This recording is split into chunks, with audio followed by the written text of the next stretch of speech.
The trading floor smells like cold sweat and burning ambition. That is the smell of my life for the past 14 years. While the rest of the company is upstairs playing politics with bonus pools and ordering sushi platters for client dinners, I am down here in the operations basement making sure the financial plumbing does not burst and spray regulatory violations all over our institutional client accounts. I am Rebecca. I am the Senior Compliance Operations Manager. It sounds prestigious, but really I am a glorified guardian for transaction integrity. I clean up the messes before the SEC notices them. I prevent the disasters before the regulators show up with subpoenas. I am the only reason this firm has not been fined into oblivion by every regulatory body on the eastern seaboard. It was a Thursday when the blade fell. Thursday is a miserable day for bad news. It poisons the entire end of the week. I was deep in a Tier 2 exception report, tracking a suspicious pattern of late settlements that looked like it might be a systemic processing failure, when my phone buzzed. It was HR, executive conference room. The text said, "Bring your building pass. Classic, subtle as a margin call at market open." I walked into the wood-paneled conference room on the partner floor. The climate control was set to refrigerator, probably to preserve the new COO's oversized ego. His name was Bradley. Bradley looked like he was assembled in a factory that manufactures generic antagonists for financial thrillers, too much cologne, a suit that cost more than my quarterly bonus, and eyes that showed absolutely nothing resembling understanding. He had been here 5 weeks. He did not know a settlement cycle from a spin cycle. "Rebecca," Bradley said, leaning back in his leather throne like he was about to dispense wisdom to a subordinate. "We have been analyzing the operational cost structure. Specifically, your department." "I am the department." "Bradley," I said, not sitting down. My feet were aching from walking the trading floor since 5 a.m. "Precisely." He smiled. It was a predator smile. "And you represent considerable overhead. We have identified an alternative that better aligns with our new cost optimization strategy." "Cost optimization," I repeated. The phrase tasted like stale coffee. "You mean you found someone cheaper?" "Considerably," he said, sliding a folder across the mahogany table. "We have engaged an external processing firm. Offshore operation, very nimble. They assume responsibility tomorrow morning. We will need your access credentials and your badge by close of business today." I looked at him. I really looked at him. I searched for any indication of awareness that we process transactions for clients who manage pension funds for 3 million retirees. I looked for any flicker of comprehension that our systems require FINRA compliance protocols and handle data subject to SEC Rule 17A4 retention requirements. I saw nothing but cost savings projections and the reflection of his own manicured fingernails. "Bradley," I said, my voice dangerously measured, "does this nimble new firm have the regulatory certifications required for our broker-dealer operations? Do they understand the reconciliation protocols for the prime brokerage accounts? Because if they do not, you are not just terminating an employee, you are violating fiduciary obligations worth 9 figures. He laughed. He actually chuckled like I was an intern explaining derivatives pricing. "You operations people always make everything sound so apocalyptic. It is just paperwork. Rebecca, it is just numbers moving between accounts. Do not concern yourself with strategic initiatives. That is my domain." By the way, if you are enjoying watching a corporate executive casually detonate his own career, do me a favor and hit that subscribe button and give this a like. It keeps the trading desk operational and the stories flowing. Seriously, do it now. Because things are about to get spectacular. I stood there for a full 15 seconds. The rage was a burning ember in my chest. I wanted to scream. I wanted to throw the heavy conference chair through the window overlooking the trading floor. I wanted to explain that the numbers moving between accounts he was dismissing so casually represented the retirement savings of school teachers and firefighters. But then a cold, dark clarity washed over me. It was the feeling of calm water right before a tidal wave. "Okay," I said. Bradley blinked. He was expecting resistance. He was expecting negotiation. Okay, you are the decision maker. Bradley, cost optimization. I understand completely. I unclipped my badge. I placed it on the table. I reached into my pocket and retrieved the physical security token, the hardware key for the master compliance console. I set it down next to the badge with a soft click. I assume this new firm is prepared to execute the end-of-day reconciliation at market close. I said, the daily settlement verification runs at 4 p.m. and requires manual authorization from a registered principal. They are fully prepared, Bradley said, waving a hand dismissively. You can collect your personal effects. I walked out. I did not storm. I did not slam the door. I walked to my workstation, picked up my framed photo of my daughter, my emergency calculator, and my lucky pen. I left the documentation. I left the sticky notes explaining the quirks of the legacy settlement system. I left the procedures manual I wrote from scratch over 9 years. But here is the thing about fully prepared outsourced firms hired by executives like Bradley. They work from checklists. They do not understand the ghosts in the system. They do not know that the clearing account in Ledger 7 requires manual balance verification if the variance exceeds 0.01%. They do not know that the prime brokerage reconciliation requires a registered representative's signature every 4 hours, or the system flags it as potential unauthorized trading and initiates regulatory lockdown. I took the elevator down to the parking garage. The afternoon sun was slanting through the concrete pillars, which felt appropriately melancholic. I threw my box in the passenger seat of my sedan. I lit a cigarette, my first in 5 years, and inhaled until my lungs burned. Cost optimization, I muttered to the steering wheel. I drove home. I did not cry. I stopped at the wine shop and bought a bottle of Bordeaux. The expensive vintage, because I was not unemployed, I was emancipated. And tomorrow, Bradley was going to discover exactly what he purchased with his cost cuts. I knew one thing with absolute certainty. The systems were configured to run the end-of-day settlement verification at 4 p.m.-ish. If the reconciliation did not complete correctly, and it would not because the new firm would not have the authorization codes I just left on the conference table, the system would interpret the failure as a potential compliance breach. I poured a glass of wine, sat on my terrace, and waited for the financial infrastructure to collapse. My apartment is quiet. It is the kind of quiet you only experience when you live alone and your entire career has just been discarded by a man whose cufflinks cost more than your monthly car payment. I sat on my sofa, the leather cool against my legs, staring at the financial news channel. I was not watching it. It was just noise. A distraction from the clock ticking toward market close.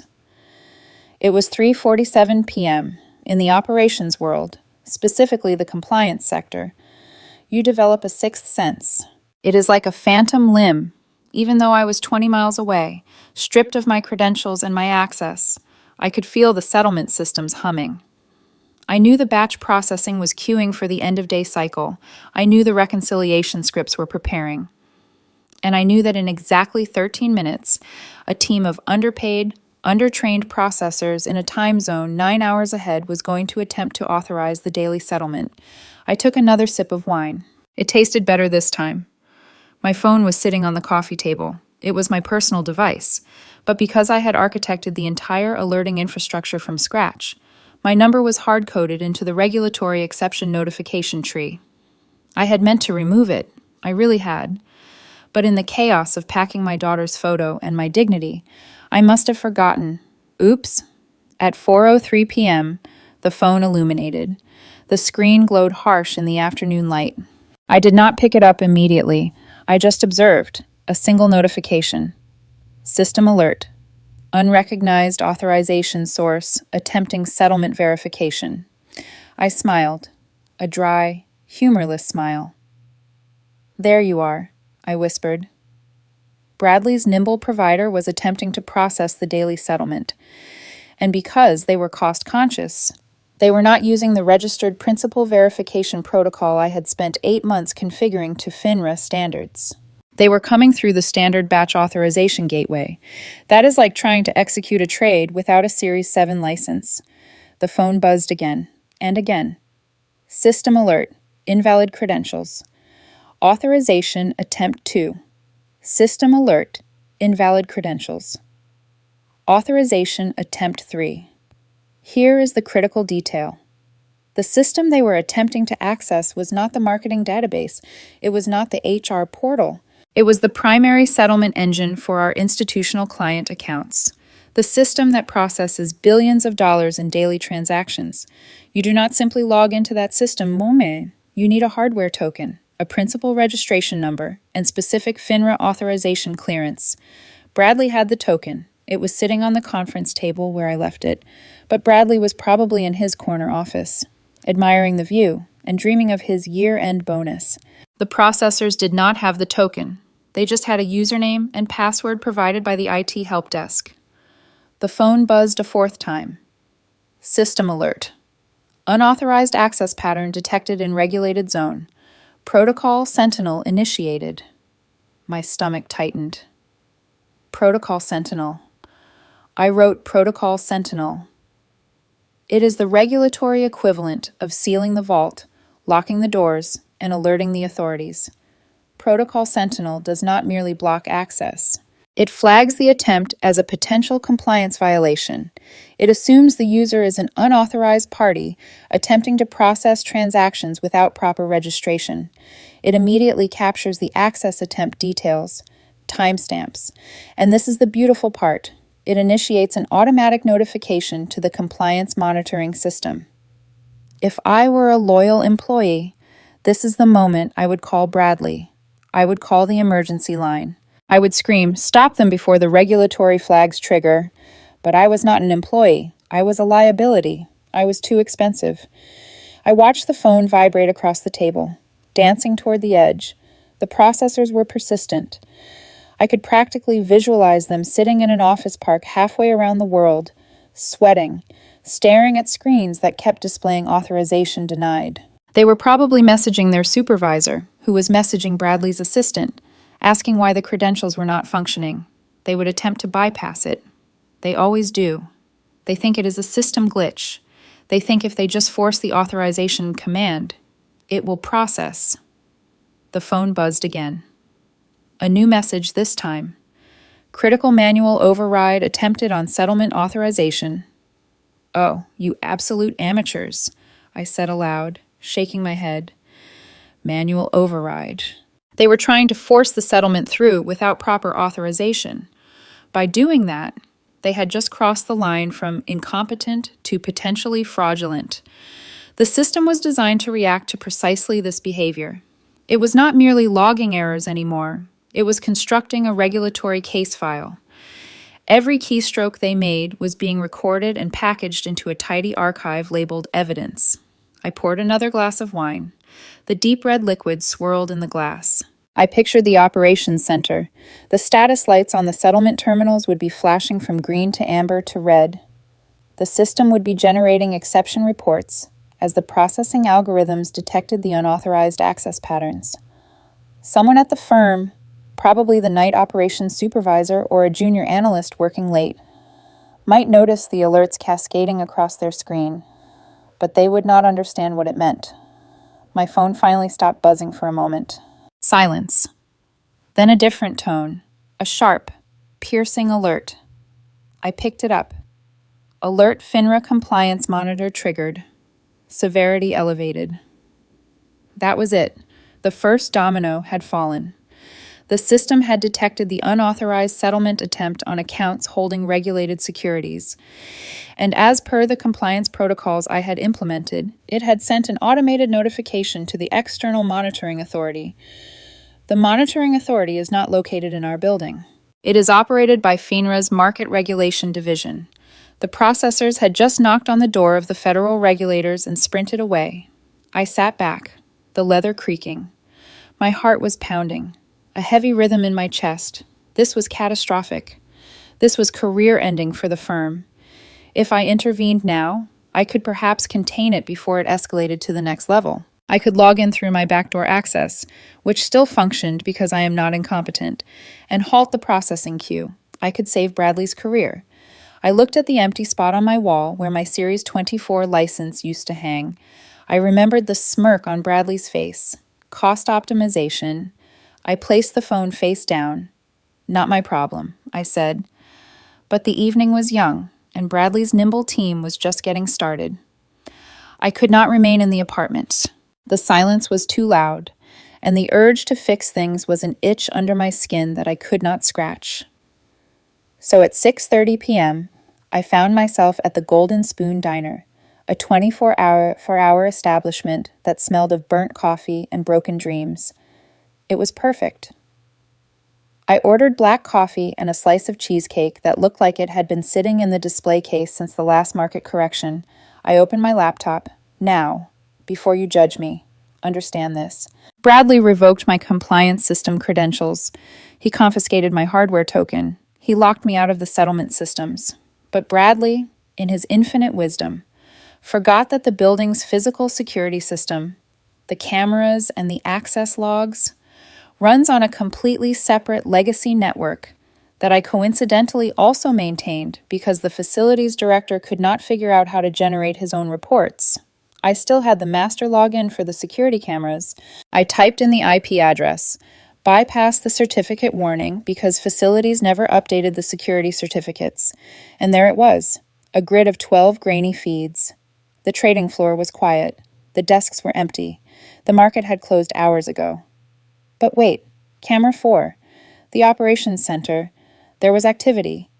Not a person, but lights.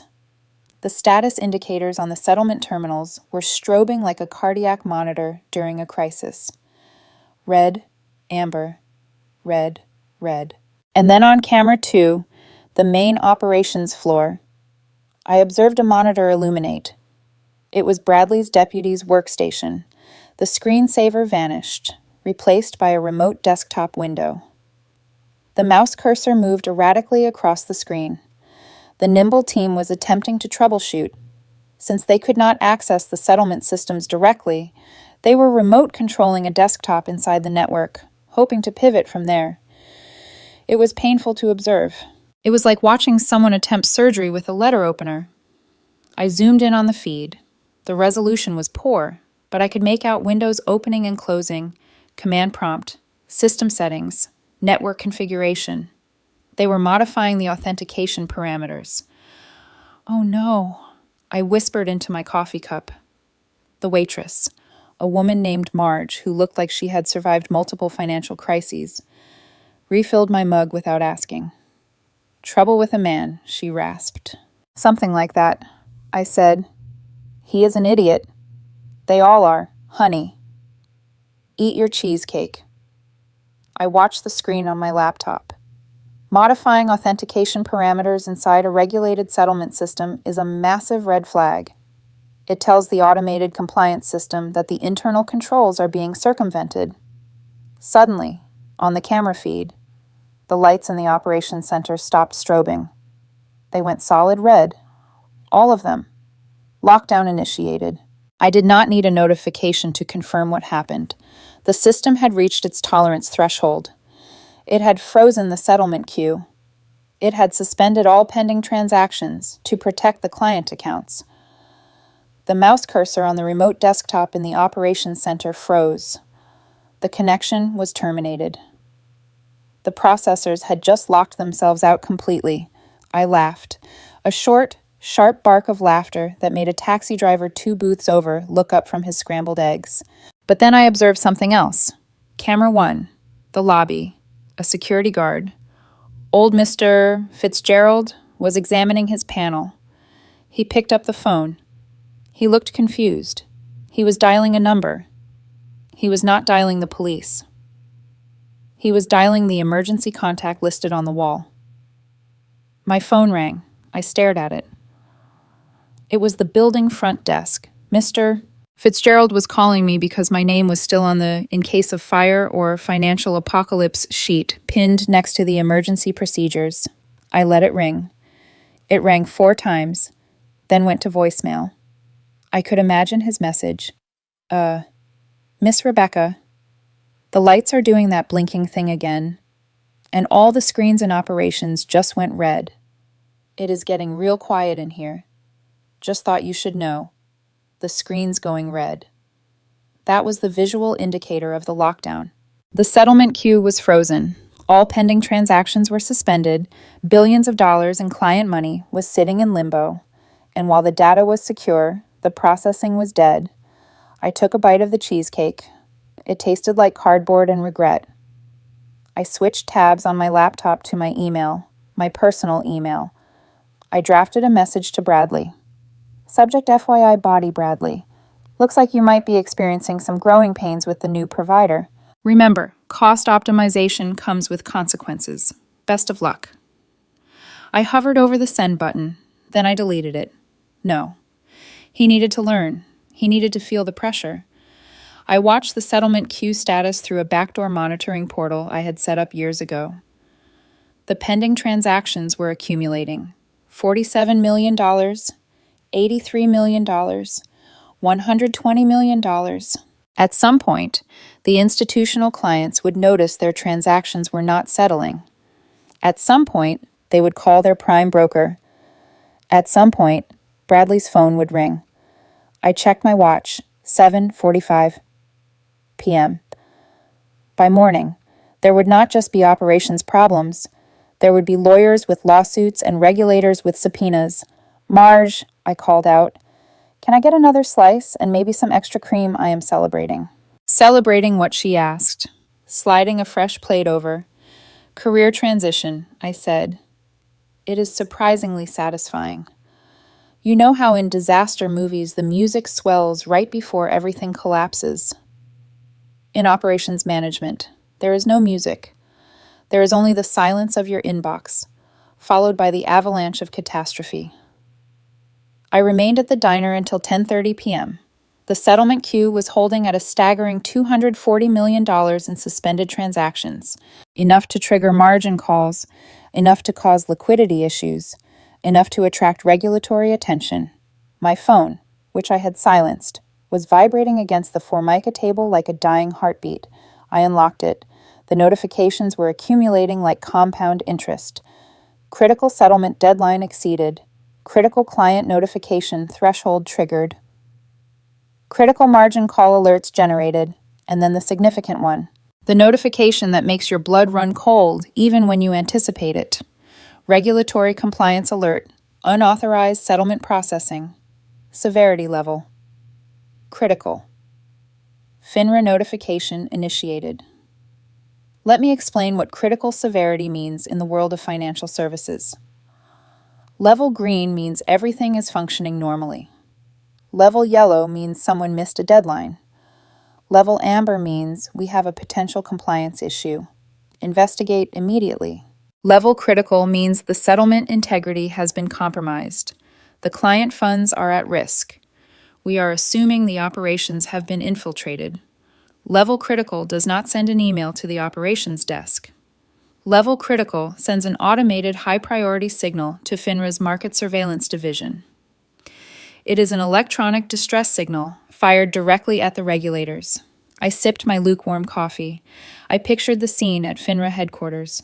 A compliance analyst probably observed the alert illuminate on their dashboard. They probably tapped their screen, frowned, and checked the firm identifier. Firm Harrington Capital Partners. Status settlement suspended. Client impact material. They would pick up a phone. They would call the designated compliance officer for the account. That compliance officer was Bradley. I closed my eyes and let the satisfaction wash over me. It was 10:52 p.m. Bradley's phone was about to ring. And it was not going to be a social call. Imagine Bradley at some expensive restaurant, entertaining a client. His phone buzzes. He ignores it. It buzzes again. He glances at the screen. Unknown number. He ignores it. Then his assistant calls. Then his deputy calls. Then his personal cell rings with an area code from Washington, D.C. This is Michael Torres from FINRA Market Regulation. We have a critical severity alert originating from your settlement operations. Confirm status immediately. Bradley would not know what critical severity meant. He would probably think it was a mistake. He would say something idiotic like, "Who is this? I am in a dinner meeting." Or worse, he would attempt to dismiss it. "Oh yes, Michael, just a minor processing delay. Nothing to concern yourself with." The regulator would not appreciate that response. They never do. When someone from FINRA asks you to confirm status immediately, the appropriate response is not casual dismissal. The appropriate response is panic followed by immediate action. Bradley would learn this lesson the hard way. Within the hour, Bradley would receive a second call. This one would be from the Chief Compliance Officer of Harrington Capital, the one who actually understood what was happening. "Bradley, we have $240 million in suspended settlements. Our institutional clients are calling. Their margin departments are calling. FINRA is calling. What the hell did you do?" And then Bradley would remember. He would remember the badge and the hardware token sitting on the conference table. He would remember the phrase, "I assume this new firm is prepared for the end-of-day reconciliation." He would remember my calm voice saying, "Okay." He would remember cost optimization. And he would understand, finally, what he had done. By 6:00 a.m., the parking lot would be filling with vehicles. Not just employee cars, black sedans with government plates, representatives from FINRA's enforcement division, legal counsel from the institutional clients, possibly representatives from the SEC, depending on the scope of the settlement failures. The situation would be classified as a material compliance event. That means documentation. That means investigation. That means people with very serious expressions asking very pointed questions about supervisory procedures and risk management. I drove past the building around 6:45 a.m. I could not help myself. The lot was chaos. News vans were setting up across the street. 3 black SUVs were positioned near the main entrance. A cluster of people in suits were arguing near the loading dock. I parked a block away and observed. Through the glass lobby doors, I could see people in suits arguing with security. Mr. Fitzgerald was gesturing frantically at his panel, and standing in the middle of it all, looking like a man who had just watched his portfolio collapse to zero, was Bradley. His suit was wrinkled, his hair was disheveled. He was waving his arms at a woman in a navy blazer who was clearly not impressed. I watched for approximately 10 minutes. Then my phone rang. It was a number I recognized. The CEO's direct line, Harrison Whitmore. The man who had signed off on Bradley's cost optimization initiative, the man who was probably now deeply regretting that decision. I answered, "Rebecca." Harrison's voice was strained. "We have a situation, I am aware," I said. "I saw the news coverage. I need you to come in, immediately." "I was terminated yesterday, Harrison, by your COO, cost optimization. Remember silence on the other end. Rebecca, please." We have FINRA investigators in the building. The institutional clients are threatening to pull their accounts. The settlement queue is frozen. Nobody knows how to restore the systems. I let the silence stretch. My consulting rate is $1,200 per hour. I said, "Minimum commitment of 60 hours. Payment in advance. Wire transfer. And I report directly to you, not to Bradley." "Done," Harrison said immediately. "Just get here. I will be there in 40 minutes. And Harrison, have someone bring me proper coffee, not the break room instant. The good espresso from the cafe on Madison." I ended the call and started my car. The building was controlled chaos when I arrived. FINRA investigators were set up in conference room A. Legal counsel was pacing in the hallway. The settlement queue was still frozen at $240 million. Harrison met me in the lobby. He looked like he had aged a decade overnight. "Rebecca, thank God." The regulators are asking about authorization protocols and settlement procedures. Bradley cannot explain anything. Where is Bradley now? In my office, with the general counsel and a representative from Wellington Pension Fund. They are not pleased. I nodded and walked toward the operations center. The hallway was crowded with people I did not recognize, auditors, probably, legal representatives, people with clipboards and very serious expressions. I badged into the operations room. My credentials had been reinstated approximately 3 minutes after my phone conversation with Harrison. The room was tense. The air had that particular smell of stress and cold coffee that tells you the team has been here all night. The terminals were displaying solid red status indicators. Lockdown mode, but stable. The client funds were secure. The transactions were suspended but intact. I sat down at my old workstation and began the recovery procedure. It was familiar, like coming home. My fingers remembered the keyboard shortcuts. My eyes knew where to look on the screens. My mind fell back into the patterns I had developed over 14 years. 4 junior analysts hovered nearby, watching me work. They had been trying to restore the settlement queue for hours. They had failed because they did not understand the architecture. They did not know about Protocol Sentinel. "How are you doing that?" one of them asked. "Experience," I said. "And documentation," which I wrote, which apparently nobody read. They looked embarrassed. They should have been. 6 hours later, the settlement systems were operational again. The transaction queue was processing. The institutional client accounts were reconciling. The FINRA investigators had completed their preliminary assessment. Their report would note several concerning findings. Unqualified personnel attempting to authorize regulated transactions. Inadequate supervisory procedures. Failure to maintain proper chain of custody during personnel transitions. Insufficient documentation of compliance protocols. Unauthorized modifications to settlement parameters. None of those findings would reflect on me. All of them would reflect on Bradley. All of them would reflect on the decision to prioritize cost optimization over regulatory compliance. The preliminary fine estimate was $400,000. The potential client lawsuit exposure was in the tens of millions. The reputational damage was incalculable. Wellington Pension Fund alone had $300 million under custody with us. If they pulled their account, 2 other major pension funds would likely follow. The total assets at risk exceeded $1.2 billion.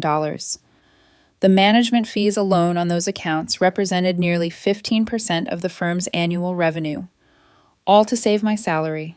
All because Bradley looked at a spreadsheet and saw a line item that could be reduced. Bradley's cost optimization had cost the firm approximately 75 times what they would have paid me for the year, and that did not include the legal fees. That did not include the regulatory fines. That did not include the reputational damage that would follow the firm for years. I had seen this story before. I had watched other firms make the same mistake. They always think operations is expendable. They always think compliance is just paperwork. They always learn the hard way. At 3:00 p.m., Harrison called me to his office. Bradley was still there. He looked smaller than he had yesterday. The predator smile was gone. His expensive suit was rumpled. His eyes were hollow. The general counsel was present as well. And a woman I did not recognize, wearing a badge from Wellington Pension Fund's Fiduciary Oversight Division. "Rebecca," Harrison said, "please explain to our clients what happened last night." I explained, calmly, thoroughly. I walked them through the authorization protocols, the settlement procedures, the compliance requirements. I explained what happens when unqualified personnel attempt to process regulated transactions without proper credentials.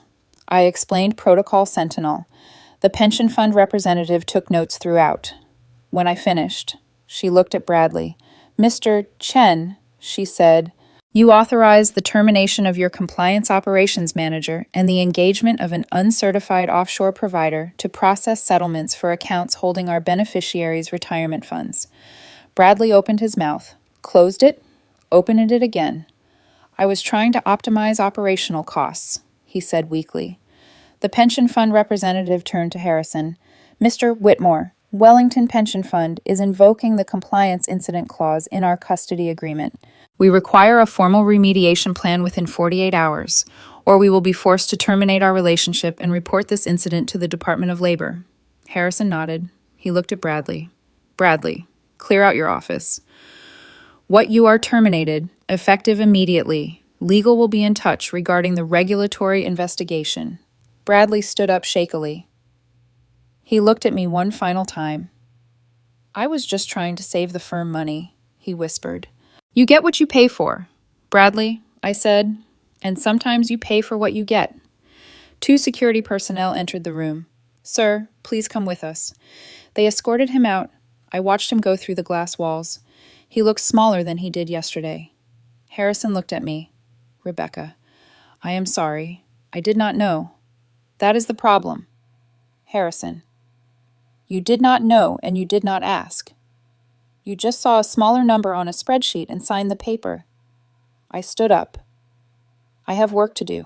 The settlement systems are stable, but I need to rebuild the entire authorization architecture. It will take the entire weekend. Of course, Harrison said. Anything you need. Coffee, I said, and a new title. I believe the Chief Compliance Officer position is now available. Harrison nodded slowly. Done. By the following Monday, the chaos had subsided into a manageable hum. The FINRA investigation was ongoing but contained. The institutional clients had been reassured. The offshore provider had been terminated. I sat in the corner office on the partner floor. The view was spectacular. You could see the entire Manhattan skyline. I spun around in the leather executive chair. It really was comfortable. Harrison knocked on the open door frame. Settling in. It will suffice, I said. He walked in and handed me a folder. These are the authorization papers. You are officially the Chief Compliance Officer. Full authority over all compliance operations. Budget approval rights, direct board reporting. Thanks, Harrison. He looked out the window. You knew, did you not? That they would fail, that the system would lock down, that the regulators would be notified. I took a sip of the excellent espresso that Harrison's assistant had retrieved for me. I knew the system worked. Harrison? I built it to work. I built it to detect incompetence and shut it down. I did not know when they would trip the wire, but I knew they would walk directly into it. Harrison nodded, a look of grudging respect on his face. You weaponize compliance. Rebecca, that is impressive. I did not weaponize it. I said, I just removed the safety warnings. He chuckled. Well, keep them removed. I appreciate knowing someone is actually protecting the operations. He turned to leave. I will be in touch. Do not let them hire any more nimble providers. Do not worry, I said. I am handling the hiring from now on. He departed. I turned back to the desk. Bradley's nameplate was still there. I picked it up. It was heavy, expensive brass. The kind of nameplate that executives purchase to make themselves feel significant. I weighed it in my hand for a moment. Then I dropped it into the trash bin. Clunk. It made a satisfying sound. I opened my laptop. I had full administrative access again. The settlement systems were processing normally. The compliance monitors were all showing green. The nimble provider had been terminated and blacklisted. A notification appeared on the company chat. It was from Patricia in HR. Patricia. Hi, Rebecca. So glad you are back. Just wanted to confirm. Should we post a requisition for a new COO? I stared at the message. I considered my response carefully. I thought about Bradley, probably sitting in some conference room right now, answering very uncomfortable questions from very serious people. I thought about the offshore provider, probably wondering why all their contracts were being terminated. I thought about Harrison, probably calculating how much this incident was going to cost the firm. I typed back, no need. I am overseeing the operations budget from now on. We are going to be investing in compliance infrastructure. I leaned back. I thought about lighting a cigarette. I decided against it. This was a LEED certified building after all. But who would stop me? The executive who fired me was currently answering questions from federal regulators. The CEO was terrified of me. And the firm had just given me the keys to the kingdom. I looked at the settlement monitor one final time. System status operational. Current administrator, Rebecca. Cost optimization, I whispered, smiling. I closed the laptop. Sometimes I think about what would have happened if I had intervened that evening, if I had logged in through my backdoor access and stopped the cascade before the regulatory flags triggered. If I had saved Bradley's career and the firm's reputation, I could have done it. I had the skills, I had the access, I had the knowledge. But here's the thing about being the person who always fixes everything quietly. Eventually, people start to believe the problems do not exist. They start to believe the systems run themselves. They start to believe that the person in the basement is expendable. Bradley believed that. Bradley believed that compliance was just paperwork. That settlement was just numbers moving between accounts. That 14 years of regulatory expertise could be replaced by an offshore team working from checklists. I did not teach Bradley that lesson. The system taught him. I just built the system. And that is the difference between revenge and justice. Revenge is personal. Justice is systematic. I did not destroy Bradley's career. His own decisions destroyed his career. I just made sure the consequences were visible. All right, that is the story. If you learned anything, it is this.